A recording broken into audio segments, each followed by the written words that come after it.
Matthew McConaughey disse que o filho dele não teve redes sociais até aos 15 anos. E ele deu a explicação do porquê ele tomou essa atitude. Vamos falar sobre isso. Crianças, adolescentes devem ter redes sociais ou até devem ter celular. Vamos falar sobre isso. Como que isso é importante debater sobre isso hoje? Olha, eu vou dizer para você o seguinte. Como que lidar com essa questão é uma das coisas mais importantes para a formação do seu filho. Curta, comente, se inscreva. Bora para mais um vídeo. Então vamos lá. Qual foi a explicação do autor de Hollywood? Ele fez aquele filme Interestelar, fez muitos outros, mas eu acho que esse filme Interestelar, pelo menos é o que eu vejo o pessoal assim mais enaltecendo a atuação dele. Enfim, ele é casado com uma brasileira também, se não me engano. Mas vamos lá. Esse ator hollywoodiano, ele disse o seguinte, olha, meu filho não teve redes sociais até aos 15 anos. E por quê? Qual foi a explicação que ele deu? Ele disse o seguinte, identidade. Tudo uma questão de identidade, de formar o caráter do filho dele. Basicamente, o que ele disse foi o seguinte, olha, as curtidas, né, os likes e os dislikes, eles vão moldando o caráter da criança. Um garoto, ele está em formação. E nas redes sociais, há ali milhares de pessoas que, através de comentários e curtidas, começam a determinar quem você deve ser. Foi basicamente isso que ele disse. E eu concordo com ele. Um garoto, ele está mesmo em formação. Ele está descobrindo quem ele é. E aí, por exemplo, ele posta algo. E muitas pessoas curtem e dizem, que legal! O que esse rapaz tende a fazer? Ele tende a repetir tal comportamento. O ruim é que esse mundo atual nosso, quer dizer, o mundo sempre foi horrível. O problema é que o mundo tende a elogiar comportamentos que não são cristãos. Tende a elogiar basicamente essa agenda progressista. Por quê? Porque a mídia, a escola, a nossa cultura é dominada pela esquerda. Então esse é o grande problema. O rapaz, ou uma moça, tende a repetir um comportamento que foi elogiado. Afinal, é muito gostoso ter a aprovação de todo mundo. E aí, essas coisas vão moldando o caráter dessa criança. Vão moldando quem essa criança vai se tornar. A única questão aqui é isso, né? A opinião da maioria, ela é terrível. Como que a opinião da maioria molda as pessoas. E assim, e aí vamos lá, né? Eu concordo com o ator, só que é o seguinte, a opinião da maioria para moldar os outros é potencializado através das redes sociais. Mas não é restrito a elas. Ou seja, não é apenas nas redes sociais que o seu filho pode ser moldado. Em todos os lugares. Quer ver? Vamos dar um exemplo aqui.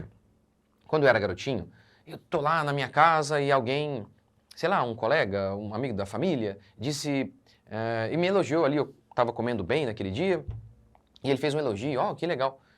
Na hora eu falei, opa, olha, o pessoal, eu era bem criança, opa, eles acham bonitinho e tal. E eu automaticamente comecei a falar, vamos comer bem então, vamos comer bem, vamos comer bem. Por quê? Por quê? Porque as pessoas brincavam, elogiavam, e aí eu quis me adequar àquilo. Então tá vendo? Isso pode acontecer em qualquer lugar. As redes sociais, elas têm simplesmente um poder assim, é uma bazuca fazendo isso, sabe? É como se você, nos outros lugares, é um estilinguezinho. A influência dos outros é como um estilingue, talvez, em alguns outros lugares. E nas redes sociais isso é uma bomba, um poder muito maior. Mas outro lugar em que a influência da maioria acaba moldando o seu filho, na escola, obviamente. Por exemplo, quando eu era garoto, eu tinha lá uma vez uma menininha que queria sair comigo e eu não queria, não gostava dela. Mas ela era uma moça meio bonitinha, então se eu não saísse, iriam dizer que eu era gay. E aí eu acabei saindo, nem gostava da menina. Olha que negócio, que absurdo. E assim, era uma tortura, não isso, mas muitas outras coisas, que era a pressão ali de todo mundo. Como que era uma tortura você reproduzir certos comportamentos que você nem queria para ser aceito. E assim, e hoje a gente tem um agravante nisso aí, né? Porque na minha época, se havia uma pressão para você sair com uma menina que você não gostava, hoje é uma pressão para que os meninos, para que as meninas experimentem que tenham contatos homossexuais. É isso que a gente ouve muito por aí. Então a verdade é o seguinte, não seguir a boiada é uma das coisas mais difíceis que existe e que será a coisa mais importante na formação do seu filho. Mais importante. Com certeza. Por quê? Porque nós que somos cristãos, nós somos o oposto da boiada, do que a maioria faz. E o que Jesus exige de nós é o que nos torna livres, felizes, completos. Então, seguir Jesus é não seguir a boiada. Então, é necessário uma força moral muito grande para isso. Lembra que eu fiz um vídeo aqui? Acho que faz pouco tempo. A mulher, a professora, está na sala, na faculdade, e eu não lembro, acho que era uma caneca verde, um livro verde, alguma coisa assim. Me lembrem e me ajudem. E tem lá um livro verde, alguma coisa assim. Nem lembro se a cor é essa mesmo, mas enfim. E aí um aluno não chegou ainda, está atrasado. E ela combina, faz com o pessoal. Vamos falar o seguinte, gente, esse livro aqui verde, né? Todo mundo está vendo que é verde, mas vamos dizer que é vermelho. Eu não lembro a cor, vai. Todo mundo vai dizer que é vermelho, tá bom? Todo mundo vai errar de propósito. E aí o rapaz entra, tal, continua a aula, e ela, que cor é isso aqui? E é verde. Mas todo mundo começa a dizer vermelho, vermelho, vermelho. Quando perguntam para o rapaz, que é o único que não sabia do combinado, que cor é ele? Vermelho. Infelizmente é assim mesmo. Há um livro chamado Maquiavel Pedagogo. Esse livro fala sobre como os donos da educação, lá no passado, eles queriam usar a escola para fazer uma revolução cultural. Então esse livro já é velho. Por quê? Porque o que ele narrava aconteceu. É o que aconteceu. Os dominadores do mundo usaram a escola para fazer uma revolução cultural. Retirando os pilares que moldaram o Ocidente, o cristianismo, e colocando no lugar o humanismo, o progressismo, as doutrinas da esquerda. Lá, ele conta uma experiência que fizeram que é muito parecida com essa. Colocaram lá várias pessoas numa sala e várias linhas, assim, ó, na vertical. E uma visivelmente menor que as outras. E pediram que as pessoas ali errassem de propósito. Eles iriam perguntar, qual linha aqui é menor? E eles deveriam errar de propósito. Apesar de haver ali uma linha visivelmente menor, eles iriam errar, mostrar outra. Ok, aí colocaram lá uma pessoa para fazer parte do experimento. Essa pessoa não sabia de nada, não sabia do combinado. E apenas viu todo mundo errando. Todo mundo dizendo, essa aqui é que é a menor. Resultado, a maioria daquelas pessoas que estavam fazendo parte do experimento, que não sabiam de nada, a maioria, ao verem todo mundo dizendo que essa aqui era a menor, desculpa, mesmo sendo visivelmente a maior, a maioria seguia o erro de todo mundo. Então, aí eles mostram como que, no livro Maquiavel Pedagogo, ele mostra como que esses recursos foram utilizados para moldar as crianças. É terrível, é um negócio assim absurdo. Lembra de Daniel, seus amigos, quando foram levados para a Babilônia? O que acontece logo quando eles chegam lá? O que o livro de Daniel descreve? Que o nome deles foi mudado. É isso que a cultura faz com os nossos filhos. Mudar a identidade deles. De filhos de Deus para filhos das trevas. E quando eu falo de cultura, então, o autor disse das redes sociais, mas a escola faz isso. A mídia, através da música, através de uma matéria, jogadores de futebol, cantores fazem isso. Cantores. Porque hoje, por exemplo, todo mundo usa tatuagem. Tô nem entrando no mérito se é errado ou não. Mas por que todo mundo faz isso? Porque todo mundo lá na mídia, onde eles veem os caras, os feras, todos eles têm. Vê um jogador de futebol que não tem tatuagem. É raro, o Cristiano Ronaldo aí, o Kaká. Não tem. Então, uma vez, meu filho estava usando uma calça, ele, quer dizer, comprou uma calça lá, porque ele tem o dinheirinho dele, né? Foi lá e comprou a calça, mas eu falei, mas por que você comprou essa calça? Uma calça feia. E meio larga. Eu explico isso lá na minha série sobre beleza, que é Padrões Sim de Beleza. E ali havia algo em excesso. Não era tão larga, mas era um pouco larga. E eu falei, por que você acha que essa calça é bonita? Ele não sabia explicar. De onde vinha então o padrão dele? De alguém que ele viu em algum lugar, sei lá quem e tal. Eu falei, não, isso não é calça. Nós não usamos esse tipo de calça aqui não. Mas tá vendo como que... E aí eu mostrei para ele, olha filho, tá vendo como você não soube explicar por que você queria essa calça. Então, ou seja, isso é com ele, comigo, é com qualquer um. Como que a gente muitas vezes é influenciado e nem nota. Ou seja, vencer o efeito manada é difícil até em adultos. Paulo diz em 1 Coríntios 15, 33, não vos enganeis, as más companhias corrompem os bons costumes. Provérbios 13, 20, quem anda com os sábios será sábio, mas o companheiro dos tolos sofrerá aflição. Aqui, o modo que o autor de Provérbios constrói a frase, quem anda com sábio será sábio. Então a segunda parte deveria ser assim, quem anda com tolo vai ser tolo. o que é verdade. Mas ele diz assim, ó, mas o companheiro dos tolos sofrerá aflição. Por quê? Porque quem é tolo vai se tornar tolo e todo tolo sofre aflição. Tá vendo? Esse é o princípio bíblico. O efeito manada. Como que as pessoas, mesmo quando ela é bem educada em casa, mas se a maior parte do tempo ela fica com outras pessoas, as más companhias corrompem os bons costumes. É o que Paulo disse, é uma lei de Paulo. Então, quando você diz assim, de Paulo não, né, da Bíblia, né, do Espírito Santo que usou Paulo, as más companhias corrompem os bons costumes. Então, se você diz assim, não tem problema que meu filho fique tanto tempo ao lado de ímpios. Não, isso não é. Você está negando o que Paulo falou, gente. Olha o absurdo. Olha o absurdo que a gente está fazendo. Então, é se resistir ao efeito manada, às más companhias, ficar na roda dos escarnecedores, com companhia ruim. Resistir a isso é uma coisa muito difícil. Por exemplo, eu mesmo, eu digo muitas coisas que quase ninguém diz. Depressão não é doença, que a psicologia é, em essência, contrária à fé cristã. E sabe de uma coisa? Muita gente acredita como eu, mas não tem coragem de afirmar isso publicamente. Por quê? Medo. Medo de ser chamado de... Quem você pensa que é? Ah, seu polêmico. Ah, tá querendo like. Ah, tá querendo views. Essas coisas.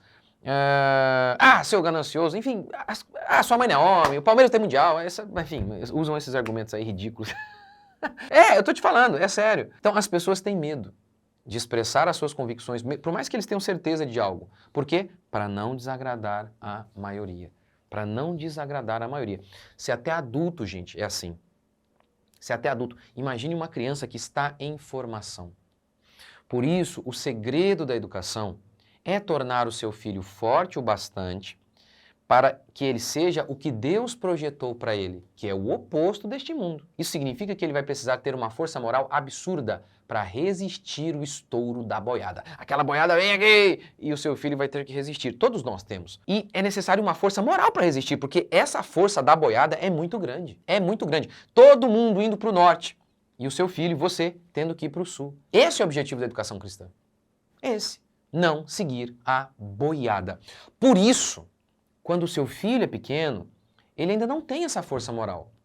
Se a maioria dos adultos não tem. Quando o seu filho é pequeno, ele está sendo formado. O seu dever como pai é livrá-lo dessas influências que estão moldando o caráter dele. Então é como se fosse o seguinte, seu filho ainda é uma... Sabe aquelas formas mesmo, que você pega lá e você joga a massa, por exemplo? Então quando seu filho é novinho, ele está sendo formado ainda. Ele está ali e precisando ser formado, ser moldado. Agora, se ele fica muito tempo com outras pessoas, ele vai ser moldado. Se você pega o seu filho, que ainda é uma massinha, e o coloca ali no meio de ímpios o tempo todo, ele vai ser formado assim. Como disse, né? Envia o seu filho para escolas romanas e ele voltará romano. É óbvio. Quem passa a maior parte do tempo com seu filho é quem está o influenciando, é quem está o educando. Então não basta apenas retirar as telas ou as redes sociais, o que é de fato importante. Mas há todos esses ambientes... Então, por exemplo, você retirou até a tela, ele tinha, sei lá, 1 hora de tela, mas ele fica 5 horas com ímpios que pensam o oposto do que você. Então, é uma situação, é um negócio assim, é impensável, é inacreditável como que os cristãos aceitaram isso, de colocar os seus filhos em um ambiente em que as más companhias corrompem os bons costumes. E, infelizmente, até em colégios cristãos, muitas vezes a história não é diferente, né? Então, você precisa formar o seu filho. Não deixe que outro o forme. Isso é superproteção, ele vai crescer fragilizado, dizem. Mentira, mentira. Eu estou o preparando para a guerra. Colocar pequeninos em formação no meio de ímpios não é forjá-los para a batalha, é enviar alguém sem armas para a guerra. Essa que é a questão. E outra, se fosse verdade mesmo que receber essas influências negativas, como, por exemplo, pressão psicológica, bullying, xingamento e até espancamento, que é o que acontece, a gente sabe. Se receber essas influências negativas fosse de fato bom, ora, bastaria que você, pai, fizesse isso em casa. Espanque seu filho, faça bullying com ele em casa e ele cresceria mais forte. Mas por que você não faz isso? Porque você o ama, o educa com firmeza, mas a maneira que você o repreende não é a maneira como, quando o seu filho faz algo errado, você o repreende para o bem dele. Não é como os ímpios lá fora que o humilham, enfim. Então, assim, se fosse verdade mesmo que essas influências negativas fossem boas, meninos criados em meio ao tráfico, por exemplo, seriam os mais virtuosos e corajosos, porque ali é o pior ambiente possível. Mas não é isso que acontece. O que muitas dessas crianças se tornam? Se tornam aviõezinhos, traficantes, malandros. Então, assim, pessoas que até aparecem... Tem uma falsidade ali, uma falsa coragem. Muitos desses meninos são assim, porque aprenderam na pancada. Mas aquilo ali não é coragem. Aquilo ali é ódio. Aquilo ali é falta de amor, ele não tem amor por nada. Então, quem não tem amor por nada, porque foi criado na base da porrada, o pai abandonou, então ele não ama nada. Então, por isso que ele não está nem aí para morrer. Na realidade, ele está quase louco para morrer. Então, isso não é virtude, isso não é coragem. Então, se fosse verdade que meninos criados num ambiente ruim, isso geraria força neles, então bastaria enviar o nosso filho para morar no meio dos traficantes. Seria o melhor lugar para moldar os nossos filhos. Então, a verdade é que esses argumentos são desculpas, porque os pais não querem assumir a responsabilidade por seus filhos e não querem ficar a maior parte do tempo com seus filhos. Essa que é a verdade. Eu lembro uma vez meu filho faz homeschooling, estuda em casa, e esse é um dos grandes motivos, porque eu acredito o quanto que aquele mandamento de Deus lá, de que o pai deve ensinar a palavra de Deus para o seu filho de manhã, de tarde e de noite. Esse é o método de educação. Bíblia e muito tempo dos pais com os filhos. Isso é fundamental. Isso é fundamental para a formação do caráter dos nossos filhos. Então, meu filho faz homeschooling, um dia estava lá, tinha lá, sei lá, 9 anos, já fazia homeschooling há algum tempo, 10 anos, final de um campeonato, o time dele na final levou um gol. Todo mundo começou a chorar. Todo mundo. Qual era o único que estava de pé? Era justamente aquele que era o único que fazia homeschooling. Então, assim, tá vendo? Seu filho não vai saber se relacionar. Se você o protegê-lo. Não, eu estou apenas o protegendo para a hora certa ir para a batalha. Eis que eu vos envio, disse Jesus, para o meio dos lobos. Mas quando ele fez isso? Em quando? Quando eles eram crianças? Quando ele fez isso? Primeiro ele ficou 3 anos com eles, preparando. Aí depois, falou, tem a hora de chegar e vocês irem para a guerra. Então, é um absurdo. É um absurdo o que os pais estão fazendo. E depois eles não entendem. Nossa, eu não sei, o menino ia para a igreja 30 minutos, 40 minutos de pregação, semana inteira de contato com ímpios. É um negócio assim, doido. Enfim, aproveitem a promoção da Black Friday. Meus cursos estão por R$149 cada. 149 cada. Se você comprar um segundo, sai por R$100. Entre em contato aqui com a nossa equipe, está o telefone aqui, enfim. E é interessante como que eu já fiz cursos em que eu já aproveitei, por exemplo, 10%. E mesmo assim eu achei que valeu a pena. Mas nos meus cursos, muitos alunos relatam que o curso foi assim, uma mudança, um divisor de águas, essa é a expressão que eles usam. Por quê? Porque a maioria das coisas que eu falo ali você não vai ouvir em lugar algum. Então, assim, uma coisa eu garanto para você, como você tem me visto aqui se você me acompanha, coragem para falar de assuntos que não são tocados muitas e muitas vezes em nenhum lugar. Então aproveite a promoção da Black, vai até aí dia 24, acho que só, a gente vai fazer a promoção. Então aproveite, o link está aqui, os preços promocionais estão aqui. Deus abençoe, forme o seu filho, não tem coisa mais importante do que isso. Você deve moldar o seu filho, não este mundo.